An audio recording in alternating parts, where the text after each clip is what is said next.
Iba't ibang local strawberry farmers ang nakilahok sa ginanap na Search for the Sweetest and Heaviest Strawberry Competition na parte ng Strawberry Festival 2024 dito sa La Trinidad, Benguet. We want to promote and to maintain our One Town One product of La Trinidad as the capital of this strawberry of the Philippines, and we want to boost the morale of our farmers, one way of promoting their product and one way of encouraging them. 57 local strawberry farmers ang nakilahok sa naturang kompetisyon. Para sa sweetest strawberry, ito ay nahati sa Sweet Charlie variety at iba pang variety. Ganun din naman para sa heaviest strawberry. Si Jim na pangalawang beses nang sumali sa kompetisyon na ito, ang nanalo para sa heaviest strawberry sa ilalim ng Sweet Charlie variety.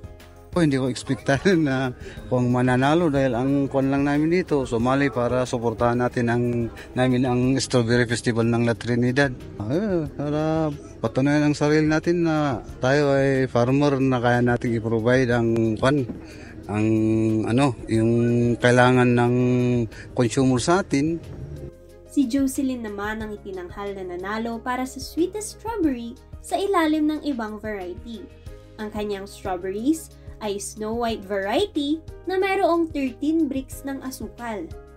I didn't expect na ako yung mananalo. Nakikita ko na lang na pinagkakainan yung strawberry. Tapos tinawag ako, ha! I didn't expect and happy. Farmers, kung wala kayo, wala tayo ngayon. So, kalakpakan naman the farmers. Thank you very much for sustaining the production of Strawberry Festival since this is our One Town One product. We should sustain the strawberry production. Ang tagumpay ng ating mga local farmers ay hindi lang nakikita sa matamis na bunga ng kanilang mga ani, kundi pati na rin sa kanilang husay, pagod at pagmamahal sa pagsasaka. Talaga namang ipinagmalaki nila ang pambihirang produkto ng La Trinidad at ang importansya ng pagtsatsaga at pag-aalaga. Sa ngalan ni Jimmy Malingan, Hazel Rose Infante para sa Herald Balita.